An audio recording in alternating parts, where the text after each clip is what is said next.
आप देख रहे हैं श्री हरि कृपा आश्रम चैनल। संस्थापक स्वामी श्री हरि चैतन्य पुरी जी महाराज।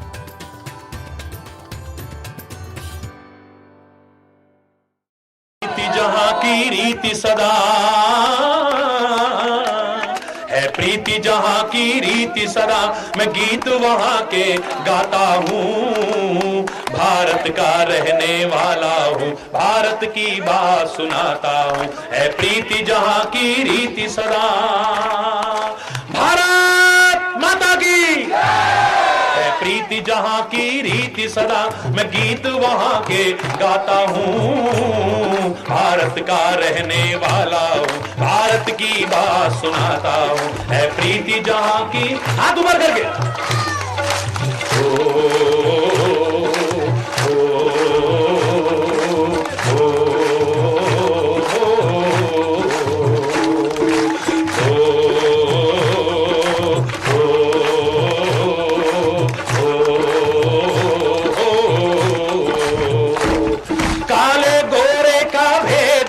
हर दिल से हमारा नाता है। ओ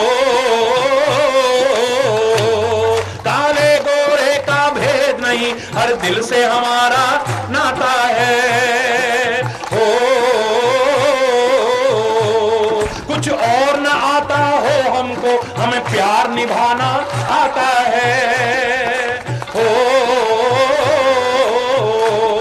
कुछ और न आता हो हमको, हमें प्यार निभाना। हो इस धरती पे मैंने जन्म लिया, इस धरती पे मैंने जन्म लिया, ये सोच के मैं इतराता हूँ। भारत का रहने वाला हूँ, भारत की बात सुनाता हूँ। है प्रीति जहाँ की रीति सदा, वंदे वंदे।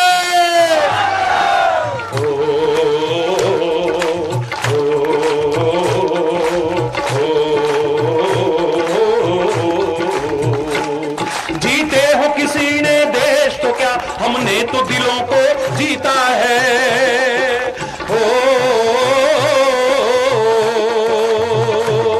जीते हो किसी ने देश तो क्या, हमने तो दिलों को जीता है। हो जहाँ राम अभी तक है नर में, नारी में अभी तक। जबलपुर संसदीय क्षेत्र के जनप्रिय सांसद माननीय राकेश सिंह जी उपस्थित हैं। मैं उनसे अनुरोध कर रहा हूँ कि वे पूरे संसदीय क्षेत्र का प्रतिनिधित्व करते हुए महाराष्ट्र का पुष्पहार से स्वागत करें। पूरे संसदीय क्षेत्र के लिए उनका शुभाशीष प्राप्त करें। आदरणीय राकेश सिंह जी हमारे बीच में कार्यक्रम के विशेष अतिथि पाटन विधानसभा के पूर्व विधायक और शिवली लोकसभा क्षेत्र के पूर्व सांसद। सर्वप्रथम मैं महाराज श्री के चरणों में शत नमन करता हूँ। यहाँ उपस्थित सभी श्रद्धालुजन और बड़ी संख्या में उपस्थित हमारी मातृशक्ति, आप सभी को प्रणाम। हमारे बुजुर्गों ने ऐसा कहा है, संतों ने ऐसा कहा है कि सत्संग का एक पल भी मोक्ष के द्वार खोल देता है। और यहाँ तो अविरल धारा प्रवाहित होने जा रही है। मैंने अनेकों बार, मुझे वैसे प्रत्यक्ष रूप से दर्शन करने का सौभाग्य तो अभी प्राप्त हुआ है, लेकिन दूरदर्शन पर मैंने अनेकों बार महाराज श्री को सुना। आजकल हमारे पास सुविधा होती है, रिमोट हाथ में होता है। मैं रात में सिर्फ एक ही बार टेलीविजन देखता हूँ। उस समय हम एक के बाद एक चैनल बढ़ाते चले जाते हैं। लेकिन जब भी महाराज श्री का सत्संग में देखता था तो मेरा हाथ वहीं रुक जाया करता है। और मैंने बहुत देर तक उनको सुना। वैसे धर्म के ज्ञाता हैं, प्रकांड विद्वान है, ओजस्वी वक्ता हैं, इसलिए मेरा जैसा सामान्य व्यक्ति तो यहाँ क्या कहेगा, लेकिन इतना जरूर कहूंगा कि जब वो बहुत प्रेम से स्नेह के साथ कहते हैं हरि बोल, तो आत्मा तृप्त हो जाती है।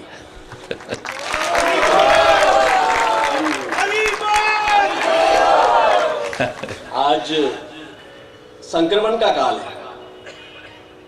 महाराज श्री, मैं तो राजनीति के क्षेत्र में काम कर रहा हूं और उसके बाद भी ये कहने में मुझे कोई संकोच नहीं है कि बहुत गिरावट का समय है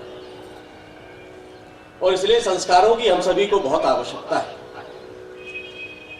और हमारा यहां आना भी तभी सफल है कि हम जो कुछ भी यहां पर महाराज श्री के द्वारा, उनकी वाणी के द्वारा हमें बताया जा रहा, उसका श्रवण तो करें, लेकिन साथ में अगर हमने संस्कार नहीं लिए शायद ये उतना सार्थक नहीं होगा। जिस तेजी से आज पश्चिमी सभ्यता का आक्रमण हो रहा है, अंधानुकरण हो रहा है, धीरे धीरे हम ऐसा महसूस करते हैं कि आने वाले समय के लिए एक बड़ी चुनौती और कठिनाई है। भारतीय संस्कृति तो वर्षों से, हजारों साल से चलती चली आ रही है, बहुत से आक्रमण हुए हैं, ये अपनी जगह पर कायम है, लेकिन फिर भी आज ऐसा लगता है कि आज हम सबको कहीं ज्यादा इस ओर ध्यान देने की आवश्यकता है। और महाराज श्री जैसी विभूति जहां पर विराजमान हो तो निश्चित रूप से शहर के लोगों को बहुत कुछ सीखने का और ग्रहण करने का अवसर मिलेगा। और मेरी भी महाराज श्री के चरणों में यही प्रार्थना है कि उनका आशीर्वाद इस संस्कार धानी पर बना रहे और साथ में यहाँ की जो युवा पीढ़ी है वो उनके दिए हुए संस्कारों को न सिर्फ आत्मसात करें बल्कि दूसरों तक भी उनको पहुंचाएं। हरि बोल। हरि बोल। महाराज जी, ये लोग बार बार ये बगल के मंच पर बैठालकर आपकी नजरों में दूर करना चाहते हैं। नहीं, मेरे सामने बैठी आप, बिल्कुल बहुत करीब। ये भी आग्रह है सारे लोगों से कि जहाँ संतजन विराजमान होते हैं, अभी तो एक क्रम रोज चलेगा, मैं किसी भी धार्मिक मंच पर स्वागत नहीं कराता, तो मेरा ये आग्रह है कि जो भी यहाँ पर सारे प्रमुख लोग आएंगे, महाराज जी यहाँ पर हैं, तो उनको आशीर्वाद दिलाएं महाराज जी का, लेकिन उनका स्वागत ना कराएं। यहीं पर एक अच्छा आसन आप सामने लगाएं। संतों की नजरों के सामने रहने से क्यों आप उनको वंचित करना चाहते हैं? और मुझे लगता है कि इसमें कहीं कोई मेरी नहीं, हो तो उसके लिए मुझे क्षमा। बहुत अच्छा।